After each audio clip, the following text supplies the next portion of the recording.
You are about to learn one of the biggest secrets in the history of the world. It's a secret that has huge effects for everyone who lives on this planet. Most people can feel deep down that something isn't quite right with the world economy, but few know what it is. Gone are the days where a family can survive on just one paycheck. Every day it seems things are more and more out of control, yet only 1 in a million understand why. You are about to discover the system that is ultimately responsible for most of the inequality in our world today. The powers that be do not want you to know about this, as this system is what has kept them at the top of the financial food chain for the last 100 years.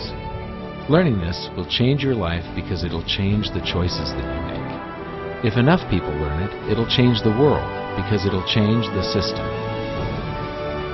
For this is the biggest hidden secret of money. Never in human history have so many been plundered by so few, and it's all accomplished through this, the biggest scam in the history of mankind.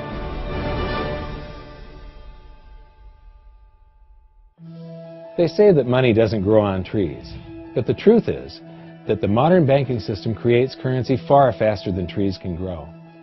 Most people don't have a clue how currency is created. Economists and bankers make it sound so complex that people think they can't understand it. But I'm going to strip our monetary system down to its essence so that you can see the scam behind the curtain and just how it affects you. Every modern society creates currency in pretty much the same way. But since the US dollar is the majority of the world's currency, I'm going to use the United States as our example. It all starts when some politician says, "Vote for me and I'll make sure the government provides you more free stuff than my opponent will." But there's no such thing as a free lunch. So to provide that supposedly free stuff, the politicians vote for the country to spend more than its income. This is called deficit spending. To pay for that deficit spending, the Treasury borrows currency by issuing a bond. So what's a bond? If you think about it, a bond is really nothing but a glorified IOU. It's a pretty piece of paper with numbers printed on it that says, "Loan me $1 trillion today, and I promise over a 10-year period I'm going to pay you back that $1 trillion plus interest." But what you need to understand is that Treasury bonds are our national debt. These glorified IOUs are to be paid back by you and I and our descendants through future taxation. Therefore, when the government issues a bond, it steals prosperity out of the future so that it can spend it today. The Treasury then holds a bond auction, and the world's largest banks show up and compete to buy part of our national debt and make a profit on it by earning interest. You'll notice that as we move through this process, the big banks are there, taking a cut every step of the way. This isn't by chance, as you'll see shortly. Then, through a shell game called open market operations, the banks get to sell some of those bonds to the Federal Reserve at a profit. To pay for the bonds, the Federal Reserve opens up its big old checkbook and writes bad, bogus, counterfeit checks that should bounce because they're drawn on an account that always has a zero balance. There isn't 1 penny in there. To quote from the Boston Federal Reserve, "When you or I write a check, there must be sufficient funds in our account to cover that check. But when the Federal Reserve writes a check, there is no bank deposit on which that check is drawn. When the Federal Reserve writes a check, it is creating money."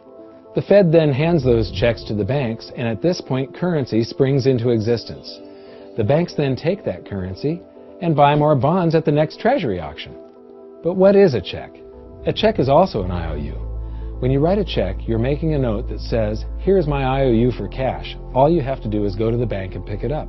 Now it's very, very important that you understand this process because we're going to come back later and show you the devastating effect this has on you. The Treasury issues IOUs, bonds. The banks then buy those IOUs with currency. The Federal Reserve then writes IOUs, checks, and hands them to the banks in exchange for the Treasury's IOUs, the bonds. And currency is created. So what's really happening is the Federal Reserve and the Treasury are just swapping IOUs, using the banks as middlemen, and abracadabra, presto, currency magically springs into existence. This process repeats and repeats over and over again, enriching the banks and indebting the public by raising the national debt. The end result is that there's a buildup of bonds at the Federal Reserve and currency at the Treasury. This process is also where all paper currency comes from. The Federal Reserve and the government mistakenly call it base money because they didn't watch episode 1 of this series and they don't know the difference between money and currency. But I will correctly refer to it as base currency because it is not money. It is currency, and as we've learned, there is a big difference. Money has to be a store of value and maintain its purchasing power over long periods of time. We learned in episode 1 that earlier in our history, our paper currency was just a claim check. It was a representation for real money of intrinsic value, the gold and silver that was held on deposit at the Treasury. You could walk into any bank and slap your currency, like say a $20 bill, on the counter and redeem it for real money, a $20 gold piece. But now, this base currency that's piling up back here is really nothing but a receipt or a claim check on an IOU, that bond. So it's really nothing but a supply of numbers. The Treasury then deposits the newly created currency into the various branches of the government, and the politicians say, "Hey, thanks for that." And the government does some deficit spending on public works, social programs, and war. The government employees, contractors, and soldiers then deposit their pay in the banks. Now, this may come as a shock to you, but when you deposit your currency with the bank, you're not actually depositing it into an account to be safely held in trust for you. Instead, you're actually loaning the bank your currency, and within certain legal limits, they can do with it pretty much anything they please. This includes gambling in the stock market and loaning it out, at a profit, of course. Now this is where the machine of currency creation really gets cranking, because this is where something called fractional reserve lending comes into play. Fractional reserve lending is exactly what it says. The banks are allowed to reserve only a fraction of your deposit and loan the rest out. Although reserve ratios may vary, I'm going to use a 10% reserve ratio as our example. If you deposit $100 in your account, the bank can legally take $90 of it and loan it out without telling you. The bank must hold $10 of your deposit in reserve just in case you want some of it. These reserves are called vault cash. But why does your bank account still say you have $100 if the bank has stolen $90 of it? Because the bank left IOUs it created, called bank credit, in its place. Now I know this sounds crazy, but here it is in black and white from the Fed. Commercial banks create checkbook money when they grant a loan simply by adding new deposit dollars in accounts on their books in exchange for a borrower's IOU. These are nothing but numbers that the banks type into their computers. And even though these bank credit IOU numbers are very different from base currency numbers, because they only exist in computers, they are still currency. So now there is $190 in existence. Now the reason people take out loans from the banks is to buy something. They're going to buy a house or a car or something like that. So the borrower takes the $90 that the bank loaned to him from your account and he pays the seller of the item. But then the seller deposits that currency into his account and his bank loans out 90% of that and leaves bank credit numbers in its place. So now there's $271 in existence. This process repeats and repeats until under a 10% reserve ratio, an initial deposit of just $100 can create up to $1,000 of bank credit, all backed by $100 of vault cash, just 10%. But as I said, reserve ratios vary wildly. On some deposits, it's 10%, on others, it's 3%, and on some forms of deposits, reserve requirements are 0. The result is that the expansion of the currency supply by the banks is far greater than even this example would lead you to believe. So once again, when currency is deposited in the banks get to lend it out, and then it gets redeposited and relent, redeposited and relent, redeposited and relent over and over again, creating bank credit all the way. This is where the vast majority of our currency supply comes from. In fact, 92 to 96% of all currency in existence is created not by the government, but here in the banking system.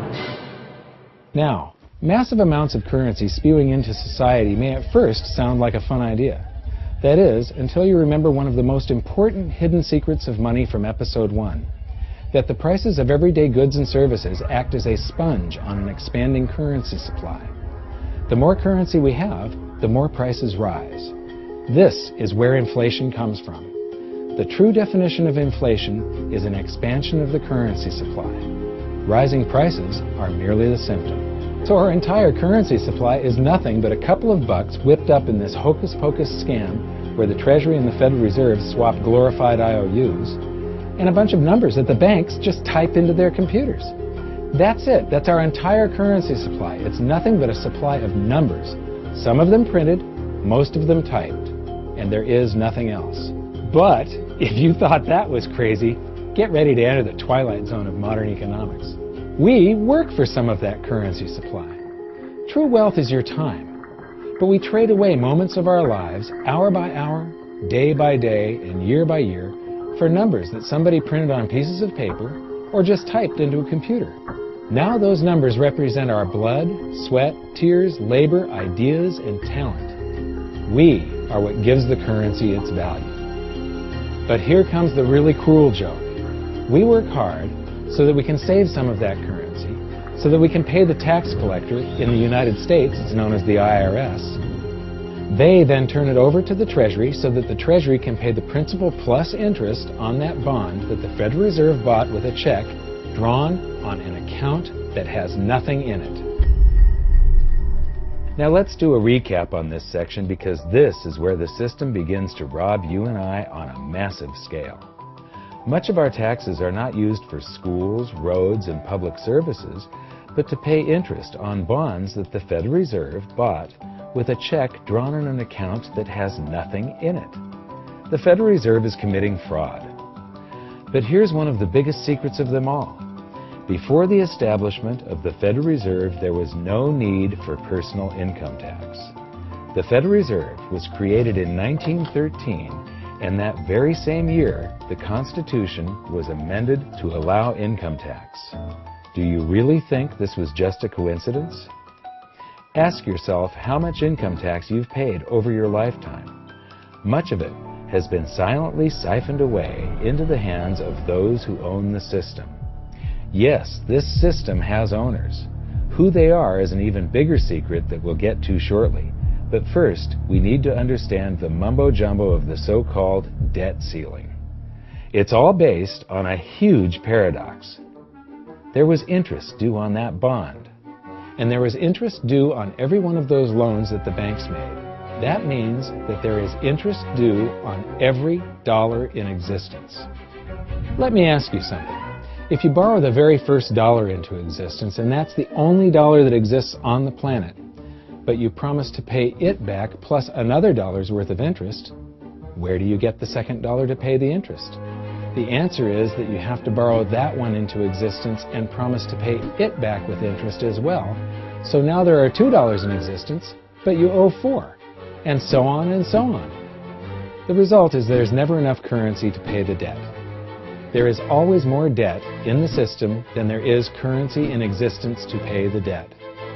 Therefore, the whole system is impossible. It is finite. It will come to an end one day. What would happen if the government stopped borrowing to do deficit spending? Are the payments on those treasury bonds going to stop? What would happen if the public stopped borrowing and going deeper into debt? Are your house and car payments going to stop? No. There is a payment due every month on the principal plus the interest on every dollar in existence, and those payments do not stop. If we stop borrowing, then no new currency is created to replace the currency that we used to make those payments. Whether you're making a payment on a loan or paying tax to make a payment on a bond, the portion of the payment that goes to pay off the principal extinguishes that portion of the debt. But the debt also extinguishes the currency. Currency and debt are like matter and antimatter. When they meet, they annihilate each other. If we just pay off the principal only on all the loans and bonds that exist, the entire currency supply just vanishes. So if we don't go deeper into debt every year, look what happens. The whole thing goes into a deflationary collapse under the weight of those payments. Politicians and pundits alike talk about balancing the budget, paying down the debt, and living within our means. They don't understand that that is deflationary. It is impossible to do under our current monetary system without collapsing the whole economy. This is why any talk of a debt ceiling is not only ridiculous, it's delusional. The system is designed to require ever-increasing levels of debt just to continue. And that's why politicians will always kick the can down the road and raise this so-called debt ceiling over and over again until the whole system finally collapses under its own weight. In other words, they don't want it to collapse on their watch. The Founding Fathers of the United States knew the dangers of central banking and fought to free themselves from this very thing. The Revolutionary War started out as a tax revolt, but now we must pay tax just to have a monetary system. Having just suffered through the hyperinflation of the continental dollar, which was printed into oblivion to finance the Revolutionary War, they understood the dangers of fiat currency and debt-based monetary systems. So to protect future generations from institutional theft and out-of-control government, they wrote into the Constitution that only gold and silver can be money for the simple fact that you can't print them. Our current system is not only unconstitutional, but it robs us of the liberty and prosperity our forefathers fought and died for. We are all feeling the effects of ignoring the Constitution right now. By forcing more currency into circulation, our purchasing power is diluted. Inflation is a slow and insidious stealth tax that is simply the result of this debt-based monetary system. This system empowers and benefits those who create the currency and receive it first, as they get to spend it into circulation before it has an effect on the economy. They're stealing purchasing power from you and transferring it to the banks and the government every hour of every day because of this false monetary system. And it's not like the people at the top don't know this. To quote the Federal Reserve, the decrease in purchasing power incurred by the holders of money due to inflation imparts gains to the issuers of money. This is a fraud. It is a pyramid scheme, it is a Ponzi scheme, it's a scam, and it's a lie. Our entire monetary system is nothing but a form of legalized theft. But here's the biggest con job of them all. The Federal Reserve is not federal. It has stockholders. There is no federal agency that has stockholders. What's a stockholder? A share of stock represents a percentage of ownership in a corporation. So the stockholders are the owners of that corporation. Therefore, the Federal Reserve is a private corporation with owners. And you can see it for yourself if you go to the Federal Reserve's website, and it will say, the stockholders receive an annual dividend of 6%. Now, we know that the stock in the Federal Reserve was originally issued to the largest banks in the United States. But because of mergers and acquisitions through the years, you can't actually trace who owns the stock in the Federal Reserve. That's a very closely guarded secret. My guess would be that the owners are those primary dealers, the banks that get to make a profit by selling part of our national debt, those bonds, to the Federal Reserve, who buys them with a check from nothing. Then we pay tax to pay the principal and the interest on those bonds so that the Federal Reserve can pay the banks a 6% dividend. Don't be alarmed if you don't quite comprehend the deception of this system at first glance. Very few people do. It is purposely complex. The economist John Maynard Keynes once wrote, "By this means, government may secretly and unobserved confiscate the wealth of the people, and not one man in a million will detect the theft." I believe that presented correctly, anyone can understand this system, regardless of how complex it is. So let's do a recap and break it down even more. The way the system works is that, step 1, the government creates glorified IOUs. These bonds increase our national debt and put the public on the hook to pay it back. Step 2, IOUs are swapped to create currency. The Treasury sells the bonds to the banks. The banks then turn around and sell our national debt at a profit to the Federal Reserve, which they probably own. The Federal Reserve then opens its checkbook that doesn't have a penny in it and buys those IOUs with IOUs that it writes, checks, on a checking account that has a zero balance. Then they give those checks to the banks and currency just springs into existence. And then the whole process repeats. This results in a buildup of bonds at the Federal Reserve and currency at the Treasury, which is really just a supply of numbers. The Treasury then deposits the numbers in the various branches of the government, and we get to step 3. The government spends the numbers on promises, public works, social programs, and war. Then the government employees, contractors, and soldiers deposit their pay into the banks. And we get to step 4, where the banks multiply the numbers by magically inventing more IOUs through fractional reserve lending, where they steal a portion of everyone's deposit and lend it out. That currency gets redeposited, and then a portion is stolen again. And the process repeats over and over, magnifying the currency supply exponentially. Then we work for some of those numbers, which brings us to step 5, where our numbers are taxed. We pay tax to the IRS, who then turns our numbers over to the Treasury, so the Treasury can pay the principal plus the interest on bonds that were purchased by the Federal Reserve with a check from nothing. Then we get to step 6, the debt ceiling delusion. The system is designed to require ever-increasing levels of debt and will eventually collapse under its own weight because politicians always kick the can down the road. They don't want it to collapse on their watch. And finally, step 7, the secret owners take their cut. The world's largest banks own the Federal Reserve. Those banks make a profit selling our national debt to the Fed. They make a profit when the Fed pays them interest on the reserves held at the Fed, and the Fed pays them a 6% dividend on their ownership of the Fed. This system is fundamentally evil. It funnels wealth from the working population to the government and the banking sector. It is the cause of the artificial booms and busts of modern economies, and it causes great disparity of wealth between the rich and the working class. And it is only possible because we no longer use real money, we use currency. But worst of all, it is a form of enslavement. Bond is the root word of bondage. Whenever a government issues a bond, it is a promise to make us pay tax in the future. Nobody asked you if you wanted to pay tax today for the prosperity we all enjoyed in the last century. Nobody is asking our children if they want to work hard in the future to pay for the prosperity we're enjoying now. George Washington once wrote to James Madison, "No generation has the right to contract debts greater than can be paid off during the course of its own existence." By stealing prosperity from tomorrow so we can spend it today, we enslave ourselves and future generations. Now this all sounds pretty bad, but there is great hope, for you are the greatest threat to this false monetary system. This system relies on the public being ignorant of its workings. Please share this knowledge with everyone you know, because an informed public that fully understands the system can build a better future for generations to come.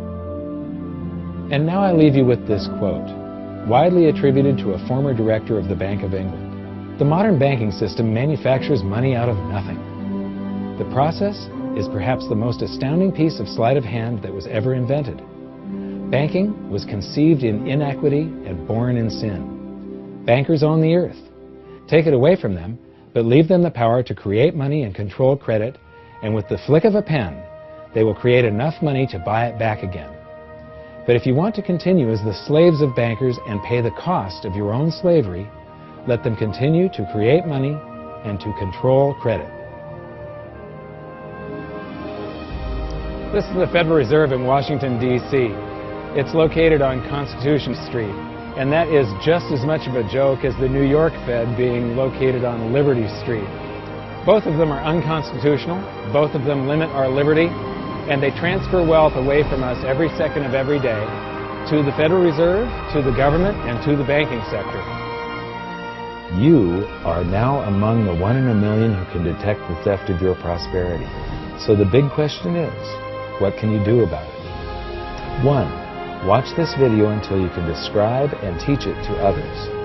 Those who understand this system can make preparations for its unavoidable collapse and protect themselves. History shows that those who don't will probably be wiped out. 2. Share this video with everyone, especially those you care about. All it takes is a mouse click or two to get this message in front of millions. Post this video on Facebook, tweet it, email it to loved ones. Please share it wherever you can. 3. Join the conversation. The current world monetary system is based on a 300-year-old design meant to enrich a few at the expense of the many. There must be a better way. At hiddensecretsofmoney.com, we've created an open-source platform for the design and development of a new world monetary system. We're calling on every economist, every student, every college, every bright mind, and anyone who cares to join the discussion. In educating ourselves and each other, we can prevent the further loss of our freedoms and maybe, just maybe, win some of them back.